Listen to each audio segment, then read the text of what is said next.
Welcome back, and we're going to start on loops now, and we'll see how that goes. Right now I've got an integer count and a character which is currently blank, and we're just going to do a little play here and say standard cout, with an extra colon would be helpful.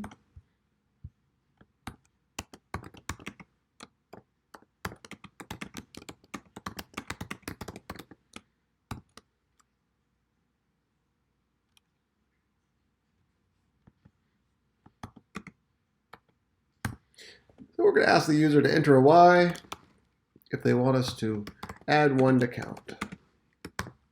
And we'll get that character, and then we'll do a little test.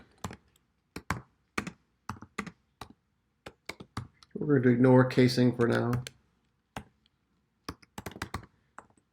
And if you recall, we have this plus plus operator, which lets us do the same exact thing as saying count equals count plus 1. And you might recall this is also a postfix operator.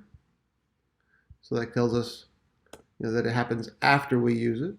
But in this case, on a single line, it doesn't really matter.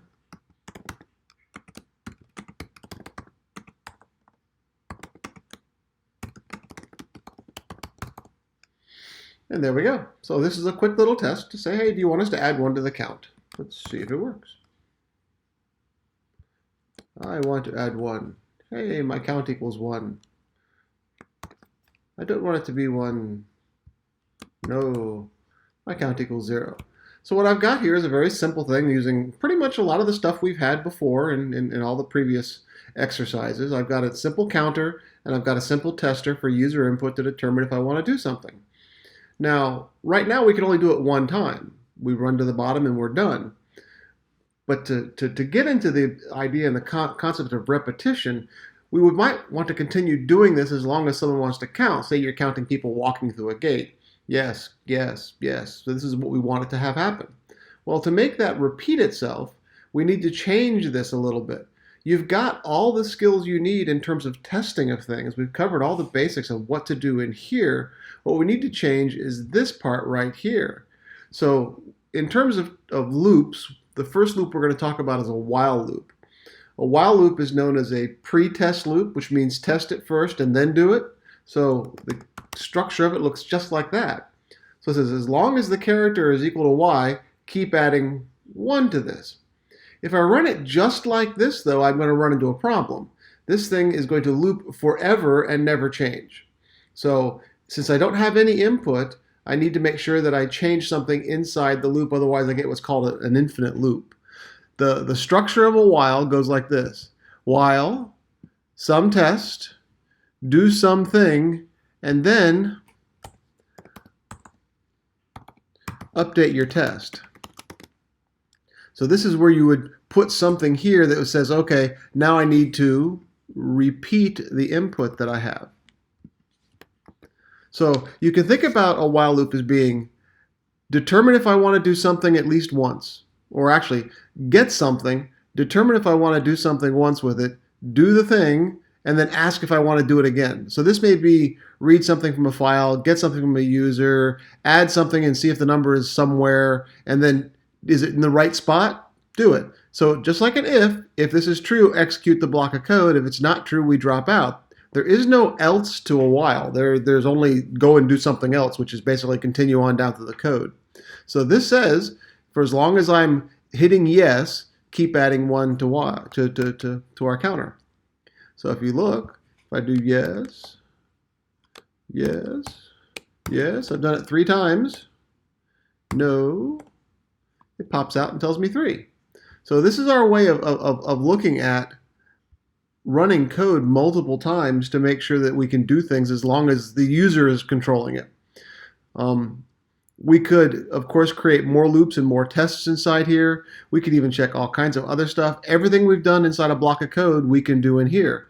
So we can actually say, I only want to do this 5 times, and then put a test in here and say, if my count is equal to 5, break, or make the character equal no, or stop asking, or something like that.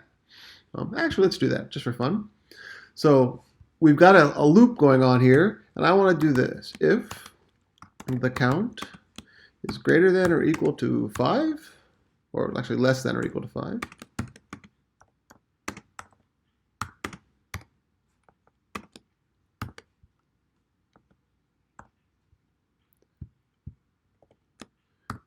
If it's less than or equal to 5, we're going to keep asking if you want to add more.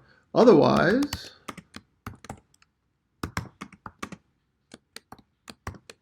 we're just going to go ahead and say stop it.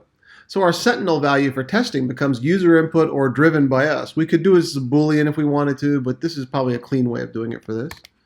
So if I come down here into my happy little spot and I say yes, there's 1, there's 2, there's 3, 4, 5. I got it 6 times. Remember, actually, that's a good question for you. If you want to think about it, take a second and think, pause the video. Find out why it says 6. Why did I get 6 when I said 5? And then the answer, if you haven't already paused, is the equal sign. If I start at 0 and I come in here, I'm going to do this at least 1 time. So my count is 1. Is 1 less than or equal to 5? Yes.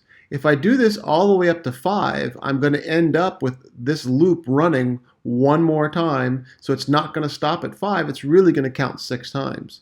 That's that equal sign going on there. And just to show you that that's the cause of this problem, or the cause of this thing, if I come back down in here, 1, 2, 3, 4, 5, and there's 5. So be careful with your testing. This is a common problem. If you really want 5, less than 5 in a while loop will work just fine. Now, as a side, we've got these things all declared and run fairly straightforward. So you got your declaration up here, your first, the prompt to do the first test to see if you want to do it at least 1 time, because the minimum number of times this will run is 0. If I had said no here, this would not have run.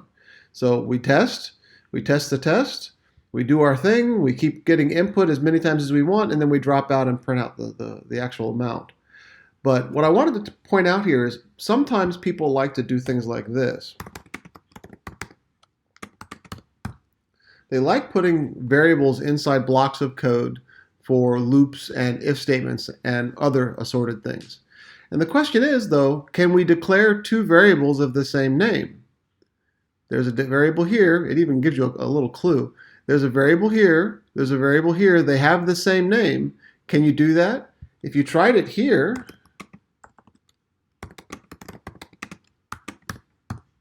it's going to give you a red line saying, hey, you've redefined what this thing is. You can't do that. The code doesn't know which count you'd be talking about. But when you declare a variable inside a block of code like this will work just fine. The question is, what's going to happen? What do you think will happen when you run this code the first time? And let's pretend like we just run it once. What do you think the output of count is going to be? Again, pause the video and take a second to think about it. What happens if I say yes and then I say no? What do I get for a count? And just to show, there's yes, there's no, my count is 0. Well, here's what's going on. When you declare variables with the same exact name inside a block of code, this is called block scoping or scoping of variables. So this integer count, it works from here all the way down through here. And then as soon as this one comes up, this is called it's shadowing. It overshadows the outside block. So this count now applies from here all the way to the end of the block it's declared in. And then once that block is over, the outside count, the original one, comes back into play through here. So these variables with the same name inside blocks of code are a redefinition of that. It allows you to use the same name over and over again in blocks, but it can also be kind of confusing if you're not sure which count you want to play with. You can specify things differently by using different pieces of code, but for now, this is probably a habit you should not use. If you need an internal counter in here to count how many times the loop ran that is separate from what's going on with the whole code, declare a separate variable. And for the most part, for now, just don't do that. That can be really hard to debug unless you're really careful with what's going on inside your code. And that basically covers how to use a simple while loop, a pre-test loop, test first, then run. It shows you how to use a counter again using our symbol incrementer, our plus plus. And then it also gives you a little bit about how you can also nest ifs and elses in the middle of your code to help change things and drive limits on things. This is an ugly way of doing it. I could actually put that test up here. If I can have complex if statement tests, I can have complex tests in my while loop. And we'll talk more about that later. Hope you're having a great day.